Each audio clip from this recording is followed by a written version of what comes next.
Chapter 7. I showed Margaret my new sneakers at the bus stop Friday morning. "Oh yeah," she said. She fake yawned. "I had a pair like that when I was a little kid. Not green, though. Green is the dumbest color." That Margaret. When I got on the bus, I hid my feet under my backpack and looked out the window for the whole ride. There are 94 street lamps between the bus stop and the school. In my classroom, a surprise was waiting. We had a substitute. Mrs. Radio, I call her, because she always says Radio. Also, okay, fine, because I can't ever remember her name.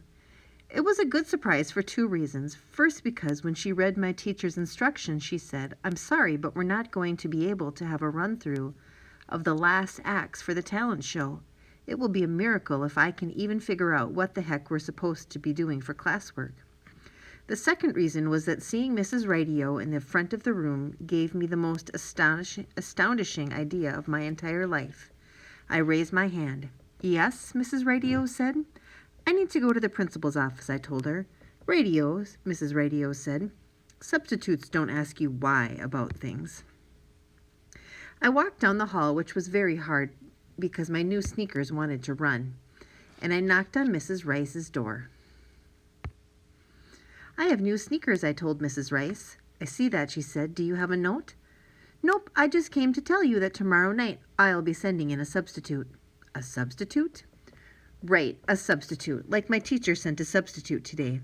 "I'm sorry, but there are no substitute students." "But why not? If a teacher can have a substitute teacher, how come a kid can't have a substitute kid?" Mrs. Rice looked at me for a long time. "Do you know, Clementine, that no one has ever asked that question before, and it's a good question. An excellent question. I'm sorry that the answer is still no, but I'm going to need a little time to come up with an excellent reason for you." "Oh, so am I all done being here?" I asked. "You're all done being here," Mrs. Rice answered, "for now." After school, I brought my old sneakers with the new tappy bottoms up to Margaret's apartment. "All right, I'll teach you a very easy routine," Margaret said. "But remember, you have to do everything I say. You're 8 and I'm 9, so that means I'm the boss of you." Which is a rule I don't like very much. "What about Mitchell?" I asked. "He's older than you. Is he the boss of you?" "Mitchell is Mitchell," Margaret said. "He can't be the boss of anybody." "Well, what about my parents, then? I guess they're the boss of all of us." "Nope," Margaret said. "My mom is way older than your parents. She's the boss. So you have to do what I say." Sometimes that Margaret makes me so mad. I tried one more thing. "Oh, yeah? Well, what about Mrs. Jacoby on the top floor? She's about 100, and I think that's older than your mother, so that makes me the boss." Margaret looked stumped for a minute. "I don't know," she admitted. "It's hard to tell with grown-ups." Then she brightened up. "So we'll just stick to me being the boss of you." I thought about the talent show and about me being the only one without any talents.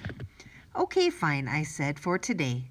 Margaret put on her tap shoes, and I put on my sneakers with the bottle caps. She rolled up her rug and started tapping around. "This is called Shuffle Off to Buffalo," she said. "I am extremely wonderful at it. Just do what I do." Except she did 4 million things at once. "Head high, spine straight, arms floating, big smile," Margaret said. "Flap, flap, step, step, ball, shuffle, change." Her feet were moving so fast I couldn't even see them, but I went over to the floor to try it anyway. Let me tell you, a shiny wooden floor is very slippery when you have 24 bottle caps glued to your sneakers. I took one step onto it and skidded right into Margaret's dressing table. Perfume bottles and hair clips and brushes and rings and ribbons went flying through the air. Margaret made a face that said, "Clementine, you are hopeless," which I already knew. But then, while she was picking everything up, she surprised me. "I guess you're not meant for tap dancing," she said, "but we still have a little time, so I'll keep trying to think up something you could be not so hopeless at." I think Margaret might be a little empathetic, too. "Thanks for the lesson anyway," I told her. I changed back into my new sneakers and went outside to where my dad was finishing up the ivy. Maybe he'd noticed some really great new talent today, but before I could tell him the bad news that his daughter was a failure at tap dancing, my brother came outside with my mom. He ran over to us and tried to pick up my dad's clippers. Dad said. "Sorry, bud, not for little guys." Cabbage screwed up his face like we were in for a real whale. So I quickly stuck some ivy into my sleeves and down my neck and waved my arms at him.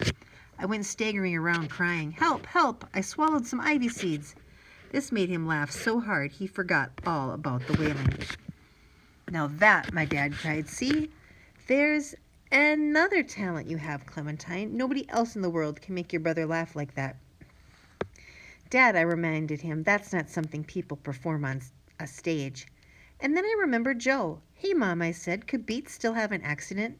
"First of all, your brother's name isn't Beats. And second of all, what do you mean, an accident?" "I mean, he doesn't ever need diapers anymore, right? Even if he heard a really loud sound, like, say, clapping, he'd be okay. He wouldn't..." "Oh, no, he's pretty safe there. Clementine, you ask the most interesting questions." Then she dragged my brother off for his playgroup while he was still laughing about the ivy. I thought about the other part. My teacher probably wouldn't make me put a leash on my brother, but I wasn't so sure about Margaret's teacher. Margaret's teacher really liked rules. "Do we have a leash?" I asked my dad. "A leash? No, of course not. Why do you want one?" "Do you know anybody who does? I just need to borrow one for a little while." "Well, actually, I've seen a leash in Mrs. Jacoby's storage compartment from when she had that Dalmatian. You could ask her." My dad knows everything about everybody in the building, and he's always saying it's a good thing he can keep a secret. But Clementine, I don't think Moisturizer would like that. "Dad, I know that. I would never put a leash on a cat."